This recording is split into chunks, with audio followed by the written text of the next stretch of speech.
Bismillahirrahmanirrahim. Assalamualaikum warahmatullahi wabarakatuh. Alhamdulillahirrabbilalamin. Kita masih bisa berjumpa lagi dalam kesempatan kali ini. Saya akan melanjutkan video selanjutnya, yang mana kalau yang terakhir kemarin, di video yang terakhir adalah yang ada di sini. Ini ya. Jadi kita merumuskan bagaimana cara menghitung kerja pada sebuah balok pada permukaan bidang miring yang licin. Berapa kerjanya setelah balok tersebut menempuh jarak atau perpindahan sekian meter. Baik, kali ini kita beralih ke bumbu selanjutnya. Misalkan seperti ini. Sebuah benda meluncur di atas papan kasar sejauh 7 meter. Papan kasar sejauh 7 meter. Tapi nggak dikasih tahu nih gaya yang mendorongnya itu berapa newton. Nanti akan saya ilustrasikan. Jika benda mendapat perlawanan gesekan dengan papan sebesar 120 newton, maka besarnya kerja yang dilakukan atau usaha gitu ya kalau di buku kalian pada umumnya. Karena saya juga ini mengambil dari satu buku, yang dilakukan oleh gaya gesek tersebut itu berapa. Begitu. Jadi begini. Kondisinya papan tersebut kira-kira benda tersebut yang meluncur di atas papan kira-kira seperti ini. Jadi ini ada lintasan berupa papan kasar ya, sekali lagi kasar, berarti kan dia ada gesekan.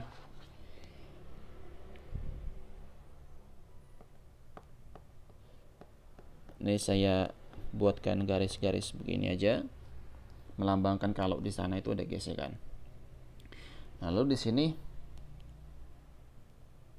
bendanya nih. Oke. Pas dia didorong dari sebelah kiri ke arah kanan, dari kiri ke arah kanan, dia tuh dengan gaya tertentu sebetulnya. Pas ke sana itu dia dengan gaya tertentu, tapi ketika mulai memasuki wilayah yang kasar ini, pas ke kanan, dia udah nggak didorong, yang tersisa hanya sisa gayanya, tapi udah nggak didorong, dilepas lah gitu. Ibarat kalau kita ngelatih anak kecil buat main sepeda, awalnya kan kita dorong, tapi kan nggak kita dorong terus, nanti kita lepas gitu. Nah waktu kita lepas kan sepedanya kan tetap melaju. Nah, itu adalah sisa gayanya, tapi sudah tidak didorong. Nah, kira-kira seperti itu yang terjadi pada balok ini. Nah, ketika si balok ini memasuki wilayah yang ada gesekannya, wilayah kasar, yang mana kalau seperti ini ya, dilambangkan mu-nya itu tidak sama dengan 0. Itu berarti dia kasar. Automatically berarti kan waktu dia berada di atas permukaan yang kasar ini, dia nanti akan mendapatkan gaya gesek. Gaya gesek itu pasti berlawanan dengan arah benda itu bergerak. Gitu. Oke, sekarang ibaratnya benda ini saya asumsikan sudah berada di atas ini. Oke. Dia dapat gaya gesek ya. Dapat gaya gesek. Berarti kan arahnya ke kiri. Oke. Ini gaya geseknya. F. Gesek. Tuh, ini yang mu-nya saya pindah ke bawah deh. Nih.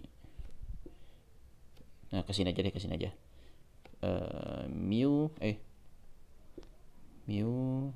tidak sama dengan 0.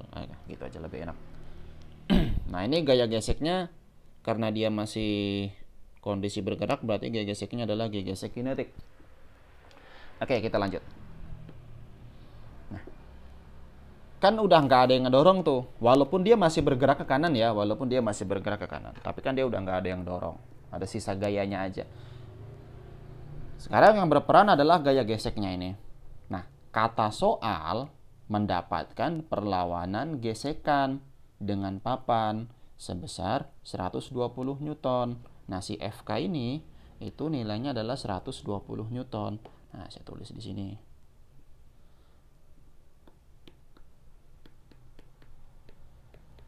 Oke. Dah. Terus apalagi tuh kata soal tuh, meluncur di atas papan kasar itu sejauh 7 meter. Oke. Berarti dia meluncur sejauh 7 meter. Maka di sini saya tambahkan lagi sejauh 7 meter. Oke, terus besarnya kerja atau usaha kalau di buku ini yang dilakukan oleh gaya gesek tersebut berapa? Ya, sip. Sederhana. Work done itu berapa? Nah, itu kan kita selalu berpatokannya adalah ke sigma F jumlah gaya ya. Sebenarnya ini adalah vektor dot perpindahan, ini vektor juga gitu. Aslinya begini aslinya. Jadi vektor dot vektor hasilnya adalah skalar, sebetulnya seperti itu ya. Oke. Nah,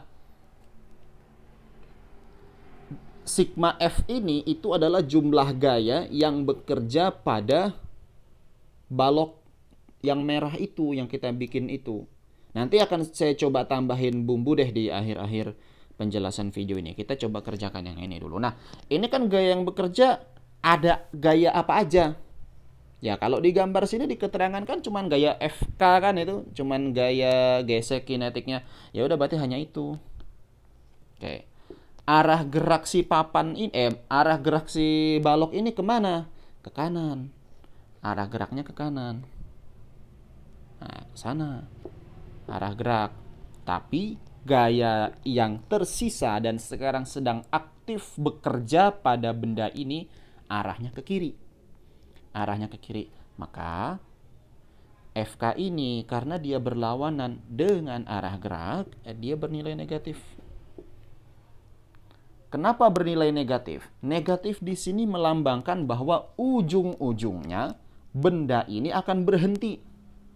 Ujung-ujungnya benda ini akan berhenti, kerjanya habis gitu. Ya, kalau dia bernilai positif berarti dia kan bakalan bergerak terus, logikanya begitu. Nah, sekarang yang ini delta X nya. Ya udah deh, sekarang tinggal kita proses saja perhitungannya. Ini negatif berapa tadi? 120 Newton dikali 7 meter sama dengan negatif 7 dikali 100 adalah 700. 7 dikali 20 140 ditambah 700 berarti 840 joule. Kira-kira seperti ini.